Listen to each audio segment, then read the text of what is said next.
Muy buenas tardes, queridos amigos. Esta es una emisión del programa que a usted tanto le agrada y que a nosotros tanto nos gusta hacer y se llama El Almuerzo Picante. Estamos con ustedes, mi querido amigo, el maestro de maestros, hombre de UPIXA y de futuros formadores de ingenieros y tecnólogos, don Sigifredo Rodríguez Coria. Bienvenido, mi querido Sigi, muchas gracias. Y por supuesto, si ya te puedes mostrar tu rostro, gracias, gracias. Y por supuesto a nuestro querido amigo, el nunca bien ponderado Carlos Gómez Bermejo, hombre de las ciencias internacionales, que hoy tenemos la fortuna de hablar con él de dos temas que son seguramente también para usted de gran interés y que conversaremos. Uno es el caso de las negociaciones que se establecieron entre la oposición al gobierno de Maduro y el gobierno de Maduro en México, y hablaremos también del caso del retiro de las tropas de Estados Unidos en Afganistán, luego ya de una estancia de pues una década, y que bueno, están ya, dicen todo el mundo, generando un montón de expectativas de qué es lo que va a pasar. Y desde luego hablaremos de la tercera ola y de una noticia, a ver si nos alcanza el tiempo, relacionada con la aprobación en comisiones de la parte reglamentaria para la consulta de la revocación de mandato. Bueno, pues este es el almuerzo picante, empezamos. Y yo les pediría que aguanten un segundito y ahora sí, ya.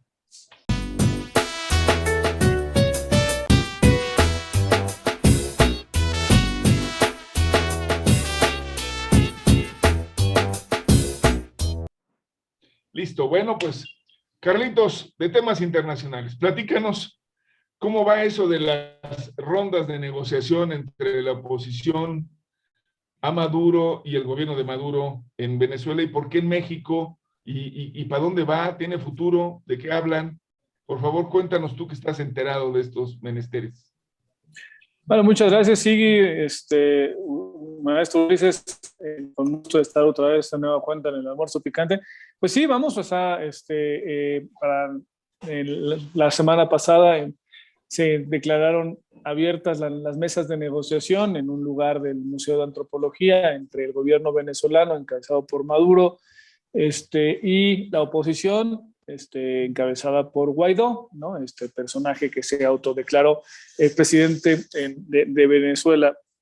Vamos, se vio bien a lo largo y ancho de este hemisferio, vamos, y allende las fronteras, ¿no? O sea, ha sido bien visto. Entiendo que también hay un observador de parte de la Unión Europea, que es el gobierno noruego, ¿no? Hay una representación del gobierno noruego en este diálogo de paz, en donde la intención es, bueno, acercar a las partes hacia una eventual transición o una eventual incorporación de la oposición dentro de los canales institucionales, en la lucha, en las contiendas políticas venezolanas. Es muy prematuro todavía para poder vaticinar algún desenlace. Que el que todos quisiéramos es de que el hermano pueblo venezolano recobrase cierta estabilidad, que se dejaran de tener ciertas agresiones para con ellos, y que pudieran encauzar de nueva cuenta la vida institucional, la vida democrática en todo el territorio venezolano. Es muy prematuro todavía aventurarnos, ¿no? Vamos, las posiciones están muy polarizadas, las posiciones están muy enconadas las unas con las otras, la una con la otra, ¿no? Y esto obviamente... Esa palabra viene de cono, o sea, un cono. Y esto obviamente se vio en el primer saque de declaraciones, ¿no? Hubo algo hubo descalificaciones de una parte hacia la otra y viceversa, ¿no? Entonces, el proceso, como todos los procesos de paz entre dos polos muy polarizados, no es fácil, es muy ríspido, pero vamos, en la Cancillería mexicana hay los elementos para poder encauzar y poder llevar a buen puerto, que es lo que todos esperamos, esas mesas de diálogo entre la oposición y el gobierno venezolano. Baste recordar el caso Contadora, ¿no? En el caso del papel que México jugó en la pacificación de los países centroamericanos, El Salvador, Nicaragua, ¿no?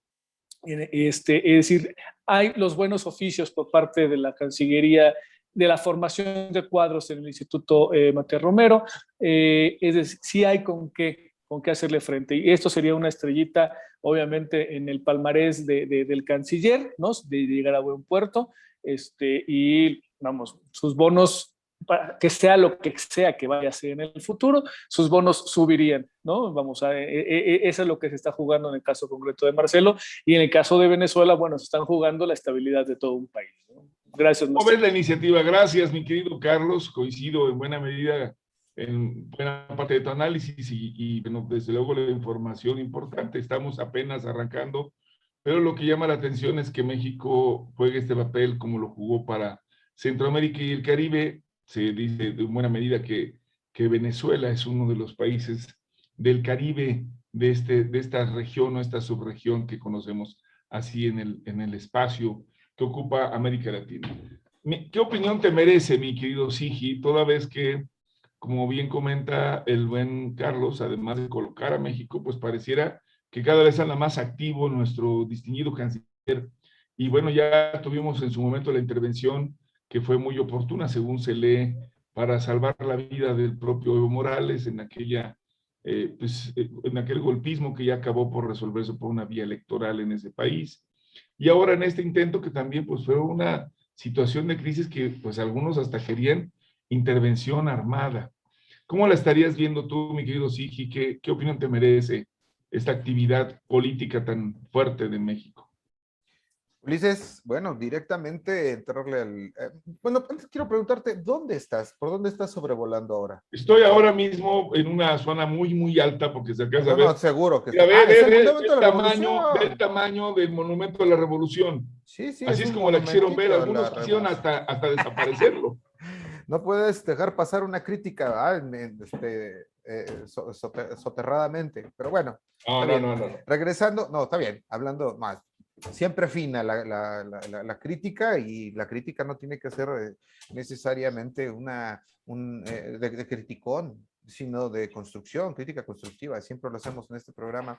Bien, y hablando de eso, y hablando de la revolución, inclusive, pues inclusive en el anterior régimen, es decir, toda la revolución mexicana, toda la clase revolucionaria, siempre apostó, ¿no? Y una de las pocas cosas que lograron consolidarse de nuestro país a diseño, digamos, nuestro país on demand, creo que fue precisamente, o lo que estuvo mejor logrado fue la política internacional, la vocación negociadora y este papel que ha jugado México a lo largo de los años.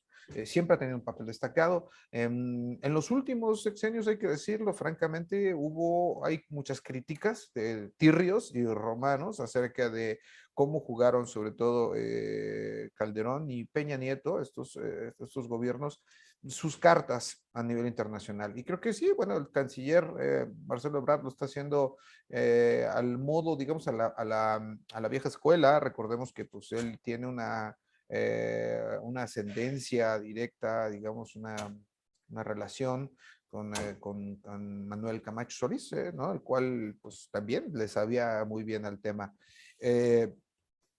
Obviamente no... Egresados del Colegio de México, formadores de diplomáticos, diríamos, ¿no? En esta enseñanza, al menos ellos dos, se habla de que en algún momento fue maestro, no solamente de la política, sino allá en el colegio de la licenciatura en Relaciones Internacionales, que es la única licenciatura que otorga el colegio y de la cual es egresado Marcelo Carlos Gómez. No, perdón, Carlos Gómez. No, Carlos es egresado de la facultad de 3 veces H. Orgullosamente. 3 veces etílica, no sé si Nachi. Orgullosamente etílica, sí, muy etílica y de otras cosas espirituosas. Bien, regresando al tema, evidentemente fue preparado de manera, tejido, recibido de manera muy detallada, muy bien hecha, muy fina, me parece, para que inclusive pues, la propuesta que llegó a las Naciones Unidas para que México recibiera este liderazgo, esta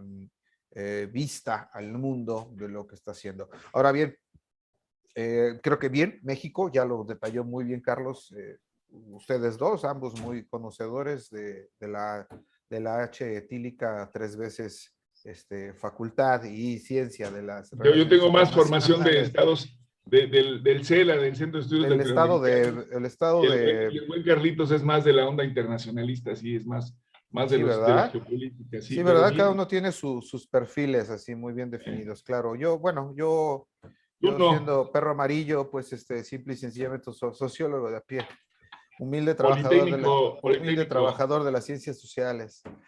Diría que en el caso, el complejo caso para Venezuela, que es yo no sé exactamente, voy a ser un poco abogado del diablo, no sé si va a ser una gran oportunidad para Venezuela, es decir, si va a ser el principal beneficiado, la descomposición y oposición y escisión que existe entre sus clases sociales y políticas es compleja.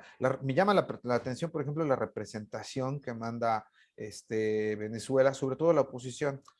Bueno, la oposición y el gobierno. Por parte del gobierno viene el hijo de Nicolás Maduro directamente, el cual antes de salir para acá dijo, y vamos a negociar con el diablo, vamos a negociar con la cruz, dijo Maduro también, ¿no? Con la cruz en la mano y con el agua bendita y demás.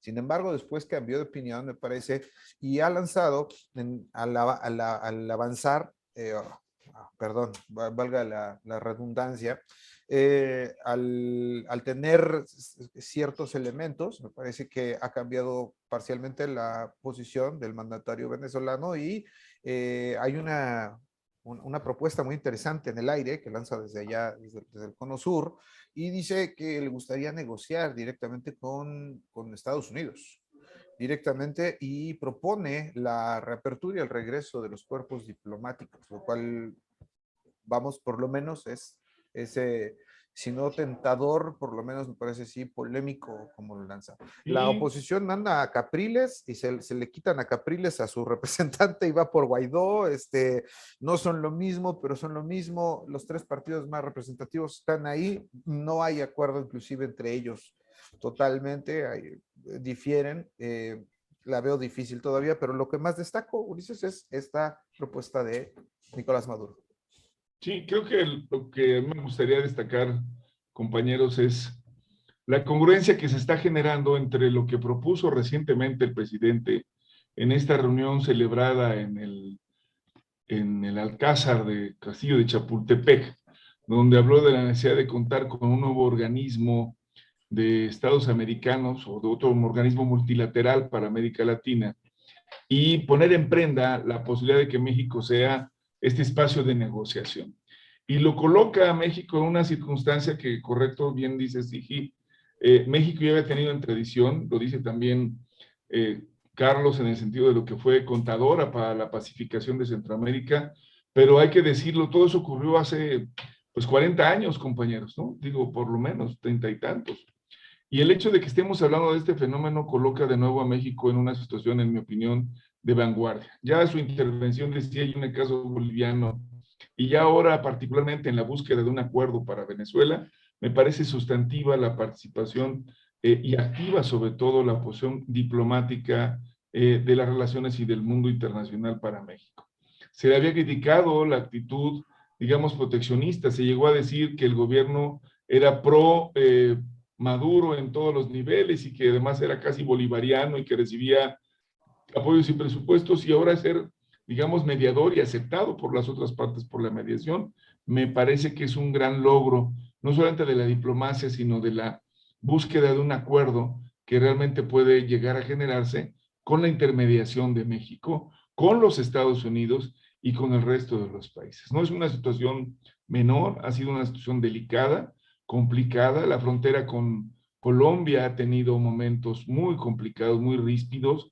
Las personas que salieron de Venezuela en búsqueda pues, de una condición mejor, porque parecía que estaban viviendo momentos críticos en su país, no los llevó a una situación más favorable. Hubo persecución, hubo señalamientos en Colombia, en Ecuador, en Perú, de considerar a los venezolanos personas que no eran bien recibidas dentro de sus comunidades.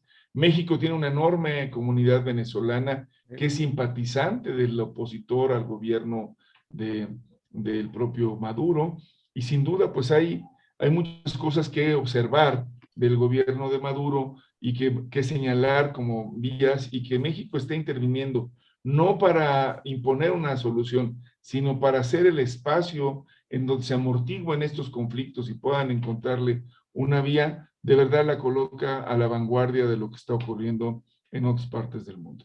Y bueno, esperemos ya en los siguientes programas ir hablando de estos avances, pero hay que decirlo, como bien lo señalaba Sigui al final, todavía existen estas ideas de confrontación, estas palabras que lejos de ayudar, llevan a situaciones de descalificación que son muy poco prudentes cuando uno está en procesos de acuerdo.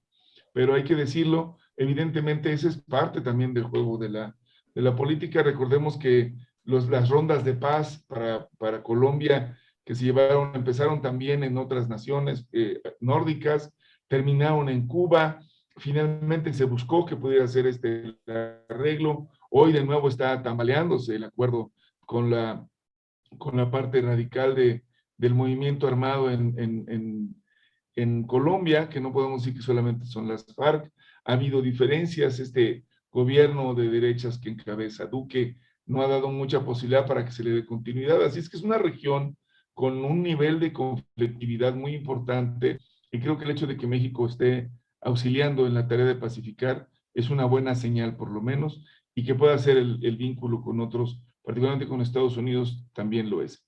Y quisiera por ahí de una vez aprovechar y pedirle de nuevo a Carlos que nos platiques, Carlos, en esta lógica de lo que estamos refiriendo, ¿qué está haciendo Estados Unidos?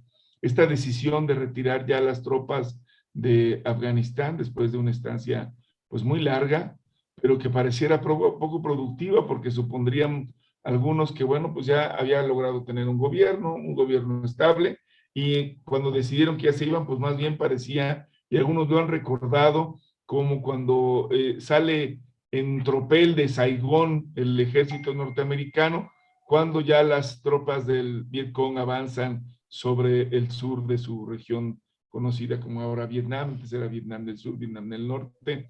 No le veo similitudes en muchos sentidos porque no había un ejército combatiente de talibanes, pero resulta evidente que cuando decide el Estados Unidos salir con sus tropas, los otros emergen y se da uno cuenta que estaban pues más vigentes que nunca. ¿Qué podemos decir al respecto y sobre todo qué impactos tiene ahora, Carlos, que quienes están dando los primeros reconocimientos y apoyos, pues son ni más ni menos que Rusia y China, a lo que representan este tipo de agrupamientos, que no sé si ya llamarles como tal, digo, porque talibán era una expresión genérica, a ver si también la puedes explicar, pero pues son también un movimiento, tienen estructura, tienen partidos, tienen una visión también, pues entre la religión y la política muy, muy consistente. Adelante, Carlos.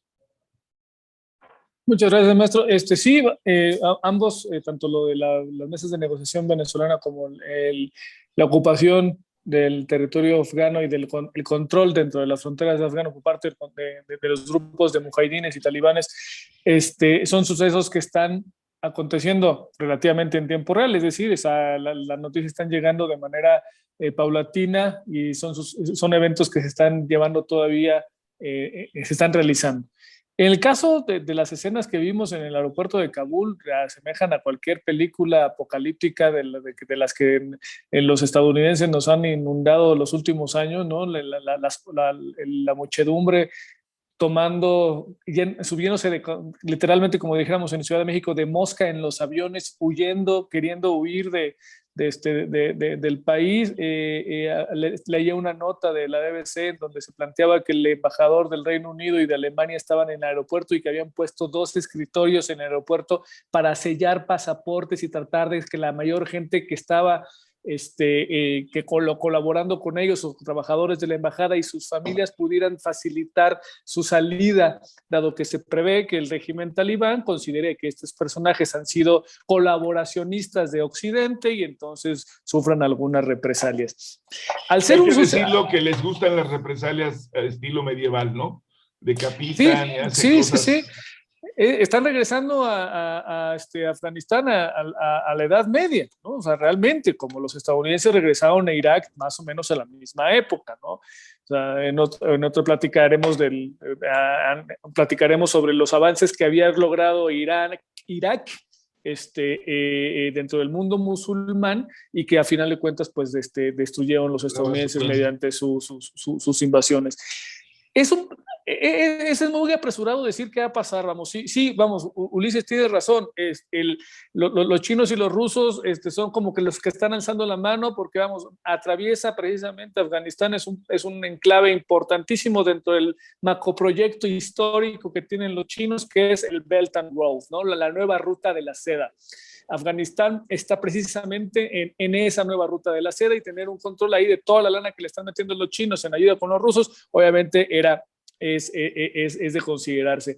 Otro aspecto a considerar que también pudiera estarse desarrollando en estos mismos momentos es el timing de esta situación, ¿no? Los estadounidenses necesitan una recuperación de su economía y sabemos que la economía estadounidense es una economía basada en las guerras y en el desarrollo industrial militar, ¿no? Por ahí pudiera ser también en el sentido de que si bien esta decisión de retirar las tropas de Afganistán no fue tomada por Biden, fue tomada cuando él era vicepresidente, la tomó Barack Obama. Trump pateó el bote y al final de cuentas le explotó en las manos a Biden, ¿no?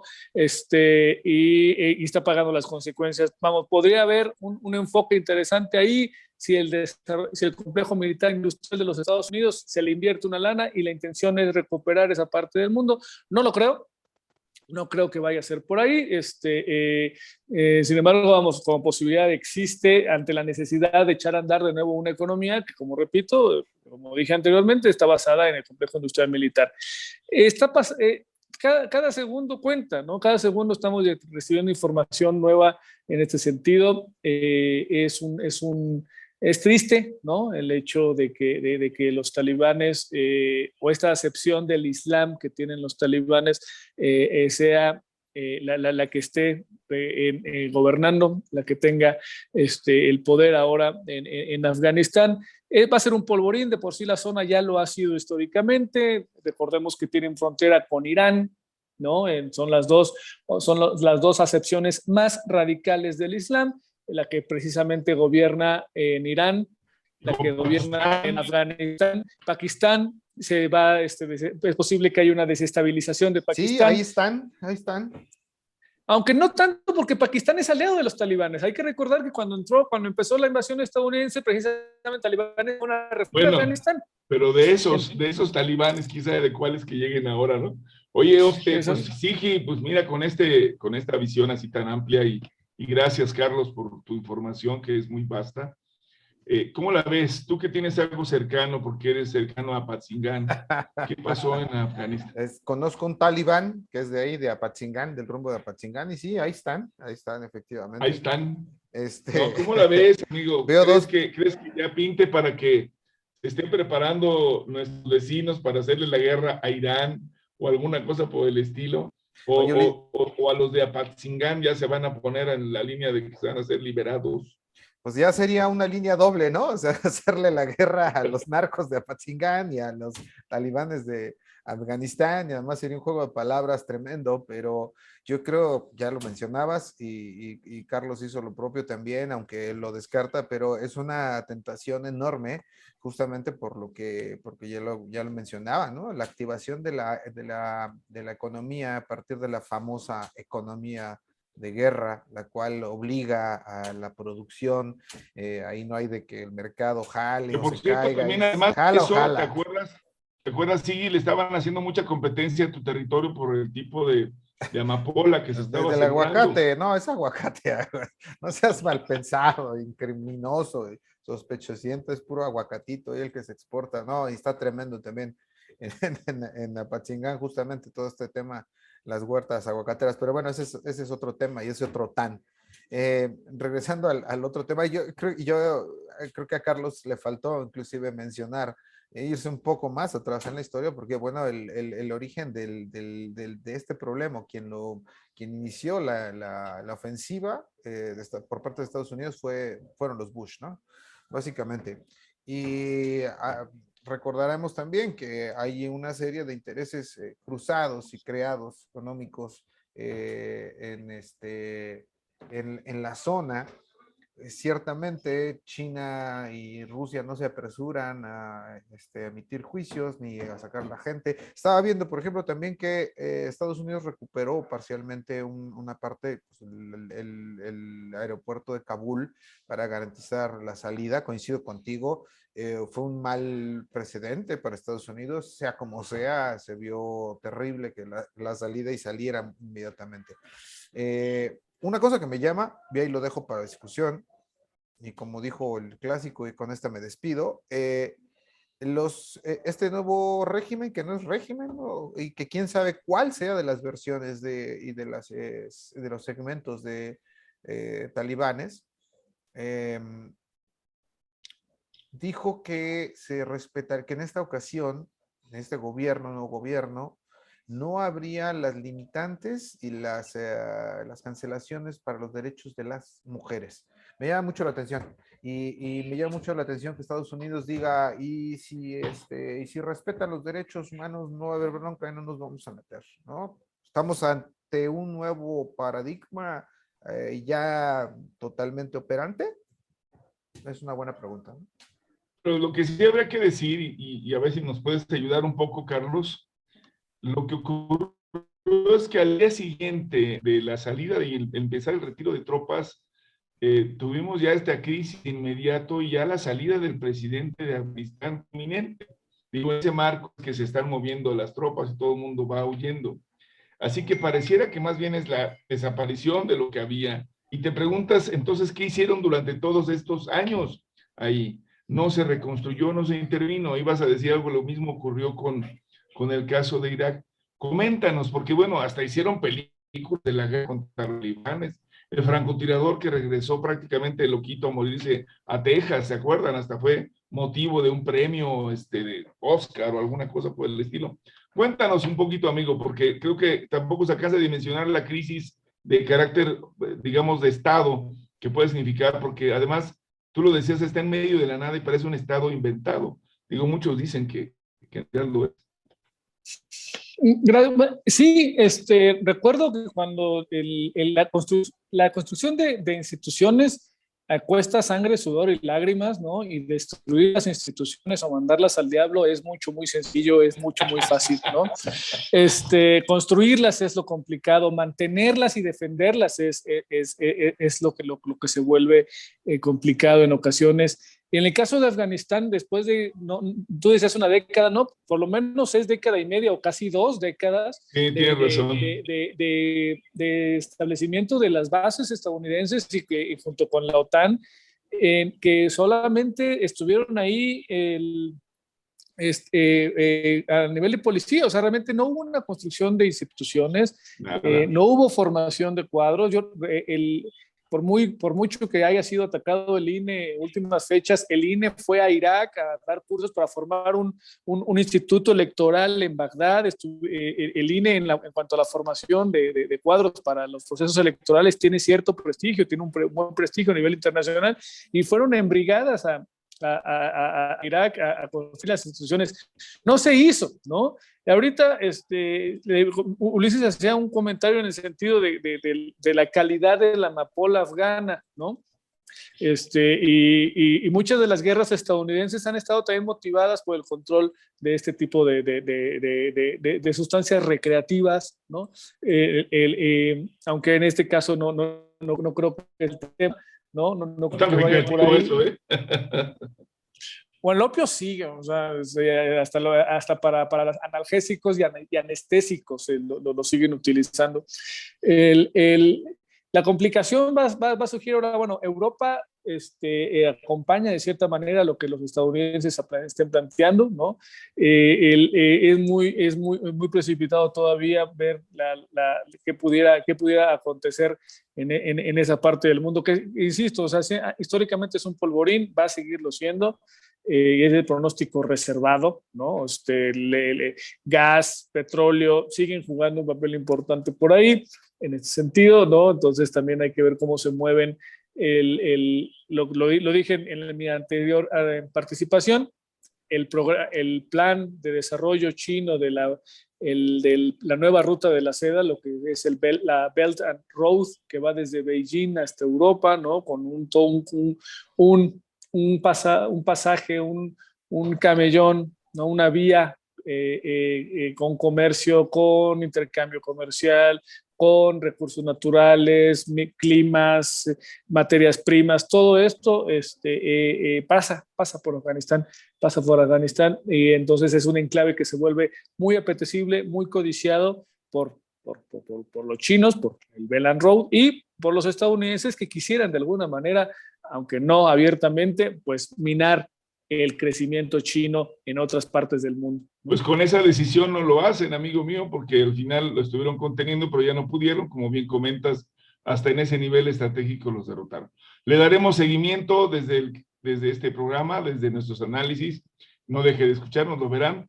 Y yo quisiera terminar esta ronda de intervenciones, amigos, con una importante, y le voy a pedir ahora a Sigi que nos platique.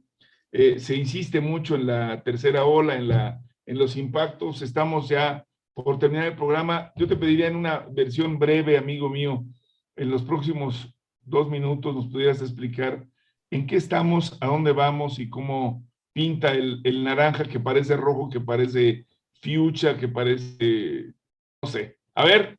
Naranja chiclamino, Ulises, podría ser. Bermellón, Naranja, para Bermejo, Bermellón. Bermellón, naranja. No, Bermejo es Carlos. Ah, sí. Pero podría ser naranja enchilado, por ahí más o menos. Oye, antes de continuar, quisiera aprovechar, o por ejemplo, quisiera aprovechar para mandar saludos a gente que siempre nos sigue, que estamos tremendamente agradecidos con ellos, de verdad, muchas gracias. Tricia50 en YouTube, que ya nos puso, se les extraña. Ahora que subimos el programa, habíamos tenido algunos problemas técnicos para subirlos a la plataforma de YouTube. Ya le puse que nos busque ahí aquí en Facebook, que nos busque también en Ya sube a YouTube, mano, yo no sé por qué nos castigas. Pues tuvimos algún problemita, pero ya está solucionado, Luis, y ya se lo digo a Tricia50, correcto. Bereniu, muchas gracias. Miguel Ángel Rojas López Portillo, camarada, saludos. Arturo Zárate, muchos saludos, muchos abrazos. Adrianita Pardo, la almorzante numerísimo 1, muchas gracias a ustedes por seguirnos, nuestra fan, así es, apoyadora y colaboradora del Almuerzo Picante. Bien, ¿qué me preguntabas? No es cierto, la tercera ola, por supuesto, perdóname, ¿no? Acá canto de payaso. Mira, no hay mucho que decir, creo, o sea, es decir, no es muy extenso. Perdóname, pero lo voy a decir como es. Pero discúlpame. Sí, lo voy a repetir. Es que ya lo hemos dicho en otras ocasiones. Voy a repetir. Bueno, entonces hablemos de otro tema. Entonces. Ok, de acuerdo. Vamos a hablar de... No, espérate.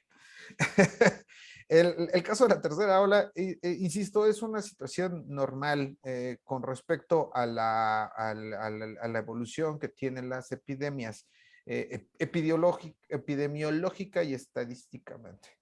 El factor de crecimiento, la famosa R igual a 1, es decir, el mantenimiento, la reproducción similar al anterior periodo, casi nunca se encuentra en equilibrio, tiene que estar bajando y subiendo, y esto es evidentemente pues por la acción del ser humano, por las mismas defensas, la aplicación de vacunas.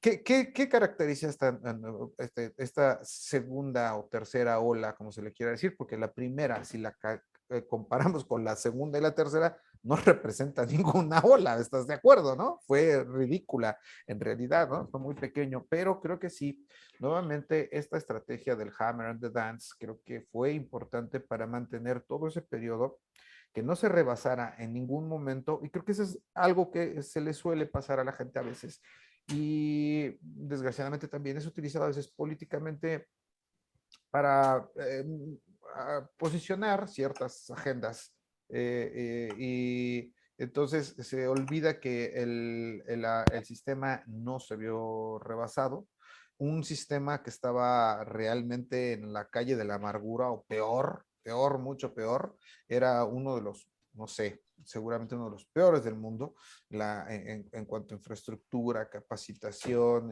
capacidad, etcétera, etcétera, y no se rebasó. El hecho de que tengamos un crecimiento mucho menor al crecimiento de la del número de contagios, en caso de muertes, también es muy significativo. Claro, se puede explicar por varias cosas. Una de ellas es que en estos últimos, en este tercer pico, tercer rebrote, como le quieran decir, pues está resultando afectada mayormente población más joven. Estadísticamente es totalmente entendible. Muchas de las personas desde mayores que sufrieron el embate del cochino virus en la primera parte, pues desgraciadamente fallecieron. Otra parte, pues se recuperó y entonces generó cierto nivel de inmunidad y luego fue vacunado, con lo cual la inmunidad creció mucho en los rangos, pues desde los 50 para arriba más o menos, ¿no?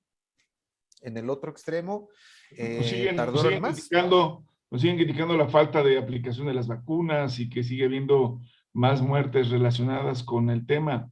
¿Es verdad o siguen siendo sospechosas? ¿Qué tenemos ahí de medición? Pues mira, vamos en un número realmente significativo con respecto al resto del mundo.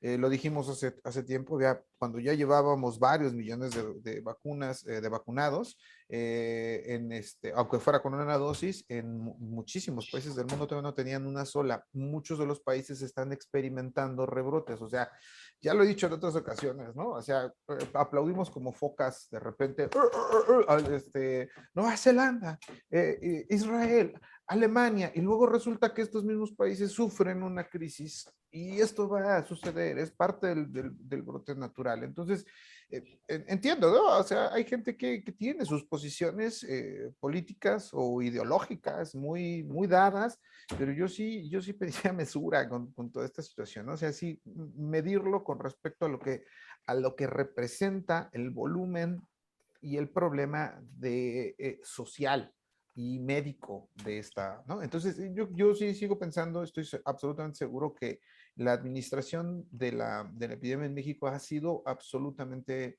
eficiente. Bien, ya nos vamos, mi querido Sigui. Ahora andas andado medio lento. Yo nada más quisiera pedir la opinión rápidamente a Carlos para la próxima sesión. A lo mejor hablamos más del tema.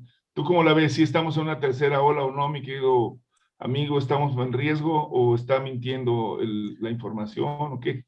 No, vamos, está demostrado también en las estadísticas de que si bien la población que ya ha sido vacunada está teniendo menos, su infección ha sido menos intensa, ha sido menos fuerte, al grado tal de que no es necesario que llegue a los hospitales. Han visto, también es cierto que hay una saturación de los hospitales en menores de edad, o sea, los de 40 y menos son los que más están teniendo complicaciones y han llegado a ser internados. Ahí está el caso de una niña de 14 años en San Luis Potosí que ha sido intubada, algunos menores de 10 años que han tenido complicaciones. Vamos, que también esto es lo que han intentado echar a volar y han tratado de explotar para precisamente parar el regreso a las escuelas, ¿no? Que ese es un tema que practicaríamos en un futuro. Pero vamos, se están contagiando más, pero se están muriendo menos. Esa sería, digamos, de cierta manera el planteamiento, ¿no? O sea, no ha parado la pandemia, sigamos cuidando, sigamos usando cubrebocas, sigamos siendo más higiénicos en nuestra vida cotidiana. Si no tiene que salir, no salga y siga consumiendo local, no salga a comprar cosas, pídalas o consuma dentro de su colonia. Nos están diciendo que ya nos vamos a regresar a clases, que hay que entrarle. Hoy empezamos las clases, seguimos trabajando. Y yo sí creo que vamos hacia la baja. Y estoy convencido, digo, sí, que no lo dijo con contundencia, como que le dio un poco de pena, pero la cosa camina. Y nos vamos. Esto fue el almuerzo. El almuerzo picante. Picoso, diría Oscar. Saludos, Oscarito. Mañana, doctor Vivienda. No pudo estar con nosotros el día de hoy. Muchas gracias, Carlos. Muchos saludos. Maestro. Coman frutas y verduras. Y no ando lento, lo que pasa es que usted tomó mucha cafeína, doctor.